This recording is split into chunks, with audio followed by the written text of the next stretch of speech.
Kita fokus no. Baik, Assalamualaikum warahmatullahi wabarakatuh. Di sini kami dari kelompok 3 akan menjelaskan atau mempresentasikan hasil kerja kelompok kami yang membahas tentang tantangan komunikasi di pasar global yang beragam. Sebelumnya, perkenalkan anggota-anggota dari kelompok kami. Yang pertama, Hisam Wahyudin 1961 129, dan selanjutnya Galih Pradana dengan NIM 1961238, dan yang ketiga Wisnu Asrul Pradana dengan NIM 1961130, dan yang terakhir Kurnia Ayu Lestari dengan NIM 1961120. Baik, memahami peluang dan tantangan komunikasi di dunia yang beragam. Komunikasi antar budaya adalah proses mengirim dan menerima pesan antara orang-orang yang latar belakang budayanya dapat mengarahkan mereka untuk menafsirkan tanda-tanda verbal dan non-verbal secara berbeda.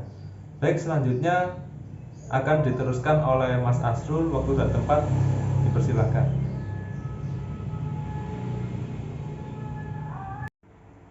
Baik, terima kasih Mas Isam. Saya akan melanjutkan presentasinya. Peluang di pasar global. Dalam survei baru-baru ini, hampir 90% eksekutif mengatakan keuntungan, pendapatan, dan pangsa pasar perusahaan mereka akan meningkatkan dengan internasional yang lebih baik kemampuan berkomunikasi. Next. Keuntungan pasar global. Para pemimpin bisnis yang cerdas mengenali keunggulan kompetitif dari tenaga kerja yang beragam, yang menawarkan spektrum sudut pandang dan ide yang lebih luas, membantu bisnis memahami dan mengidentifikasi dengan pasar yang beragam, dan memungkinkan perusahaan memperoleh manfaat dari jangkauan yang lebih luas dari bakat karyawan. Tantangan komunikasi antar budaya, di mana saat ini tenaga kerja semakin beragam yang mencakup berbagai keterampilan, tradisi, latar belakang, pandangan, sikap terhadap pekerjaan yang mempengaruhi komunikasi di tempat kerja. Selanjutnya akan diteruskan oleh Mas Galih. Monggo dipersilahkan. Ya, saya akan melanjutkan presentasi dari Mas Asrul. Selanjutnya adalah mengembangkan potensi budaya. Yang pertama adalah harus memahami konsep dari budaya. Karena budaya adalah sistem simbol keyakinan, sikap, nilai, harapan, dan norma bersama untuk perilaku. Yang kedua adalah mengatasi etnositisme dan stereotip. Keduanya itu akan menyebabkan budaya yang bagus dan juga kompetensi. Yang selanjutnya adalah mengenali variasi di dunia yang beragam. Yang pertama adalah perbedaan kontekstual, di mana budaya kontak tinggi dan kontak rendah. Yang kedua adalah perbedaan hukum dan etika, di mana arti dari kontrak bisnis dapat bervariasi dari satu budaya ke budaya yang lain. Selanjutnya adalah perbedaan sosial, konsep waktu, penggunaan dan sopan santun, serta lain-lain. Selanjutnya adalah perbedaan agama. Banyak karyawan percaya bahwa mereka harus dapat mengikuti dan mengungkapkan prinsip keyakinan mereka di tempat kerja. Yang kelima adalah perbedaan usia, budaya senioritas, kesenjangan generasi, dan lain-lain. Selanjutnya adalah perbedaan gender, di mana peran gender dalam bisnis bervariasi antara satu budaya ke budaya yang lain. Yang ketujuh adalah perbedaan nonverbal, mencakup ruang pribadi, sentuhan, dan juga yang lain-lain. Yang terakhir adalah perbedaan kemampuan, di mana kolega dan pelanggan penyandang disabilitas yang memengaruhi komunikasi merupakan aspek penting dari gambaran keberagaman.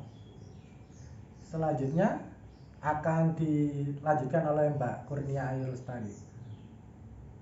Terima kasih kepada Mas Galih sudah mempersilahkan saya untuk melanjutkan isi presentasi. Slide berikutnya adalah pedoman untuk beradaptasi dalam budaya bisnis apapun. Yang pertama, sadarilah bisnis Anda sendiri. Yang kedua, berhati-hatilah dalam menerapkan aturan emas. Yang ketiga, latihan toleransi, fleksibilitas, dan rasa hormat.